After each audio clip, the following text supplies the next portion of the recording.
ఈరోజు పానీపూరి ఎలా చేద్దామో చూద్దాం. నైట్ మొత్తం నానబెట్టుకున్న బఠానీని ఆలూని వేసుకొని సాల్ట్ వేసుకొని ఉడకబెట్టుకోండి.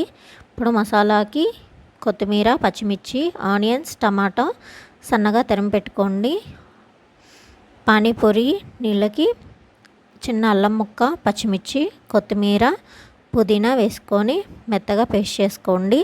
తర్వాత బాండీ పెట్టుకొని 2 టేబుల్ స్పూన్ ఆయిల్ని హీట్ చేసుకొని పచ్చిమిర్చి, ఆనియన్స్ వేసుకొని వేపుకోవాలి. ఆనియన్స్ మరీ ఎర్రగా వేయక్కర్లేదండి, నార్మల్గా వేగితే సరిపోతుంది. అందులోనే టమాటా వేసుకొని మగ్గనివ్వాలి. టమాటా మెత్తగా మగ్గితే సరిపోతుందండి. మగ్గిన టమాటాలో ఉప్పు, కారం, పసుపు, గరం మసాలా, చాట్ మసాలా వేసుకొని నూనె పైకి వచ్చేదాకా బాగా కలుపుకోవాలి. తర్వాత నీళ్ళకి చింతపండు రసాన్ని సిద్ధం చేసుకోండి. ఇవి మగ్గేలోపు ఇది మన బయట తిన్న పానీపూరి లాగే ఉంటుందండి. బాగా కలుపుకున్న తర్వాత ముందుగా ఉడకపెట్టుకున్న బఠానీని వేసుకొని అందులోనే వేసుకొని బాగా కలుపుకోవాలి. కలుపుకున్న దాంట్లో మెత్తగా ఉడికించిన ఆలూని స్మాష్ చేసుకొని అందులోనే వేసుకోవాలండి. రెండు బాగా కలుపుకొని బాగా ఉడికించుకోవాలి. ఇది ఎక్కువ లేట్ ఏం పట్టదండి.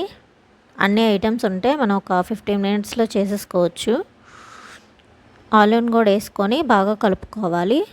కొంచెం మొత్తం దగ్గర పడాక ముందుగా బఠానీలో ఉడికించిన వాటర్ ఉంటాయి కదండి, అవి వేసుకొని బాగా మెత్తగా ఉడికే విధంగా బాగా కలుపుకోవాలి. మీకు ఏ కన్సిస్టెన్సీలో ఉంటే బాగుంటుందో అలానే చేసుకోండి. తర్వాత మొత్తం ఉడికిన తర్వాత చాట్ మసాలా 1 స్పూన్, గరం మసాలా 1 స్పూన్ వేసుకొని బాగా కలుపుకోండి.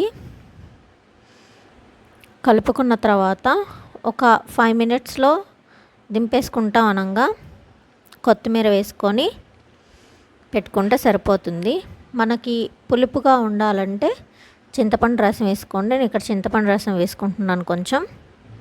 తర్వాత లాస్ట్గా కొత్తిమీర వేసుకుంటే మన పానీపూరికి మసాలా అనేది రెడీ అయిపోతుంది.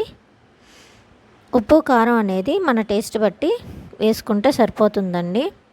ఇది చాలా బాగుంటుంది, చాలా క్విక్గా అయిపోతుంది. పిల్లలకు బయట ఫుడ్ కాకుండా ఇంట్లోనే చేసి పెడితే చాలా ఇష్టంగా తింటారు. తర్వాత పూరీలు వేయించుకోవడానికి ఆయిల్ని హీట్ చేసుకోండి. నేను ఇక్కడ రెడీమేడ్ పూరీలను వాడుతున్నాను. ఇది డీమార్ట్లో అయినా సూపర్ మార్కెట్లో అయినా దొరుకుతాయి. లేదంటే లింక్ ఇస్తాను, కామెంట్ చేయండి. ఇవి మాడకుండా చిన్న మంటలో వేసుకొని మంచిగా వేగనిస్తే బాగా వేగుతాయండి. మనం బయట తిన్నట్లేగానే ఉంటుంది. ఇంట్లోనే మనం మంచి ఆయిల్ వేసుకొని వేపుకోవచ్చు. పిల్లలకు కూడా ఆరోగ్యంగా ఉంటుంది. పూరీలన్నీ వేపుకొని చల్లారివ్వాలి, లేదంటే మెత్తగా అయిపోతాయండి. మనం అల్లం, పచ్చిమిర్చి, కొత్తిమీర, పుదీనా వేసుకొని పట్టుకున్న మిశ్రమాన్ని ఇలా ఉంటుంది. చాలా బాగుంటుందండి. అందులో చింతపండు రసం వేసుకోండి. మా ఈ వీడియో నచ్చినట్లయితే షేర్ చేయండి, లైక్ చేయండి,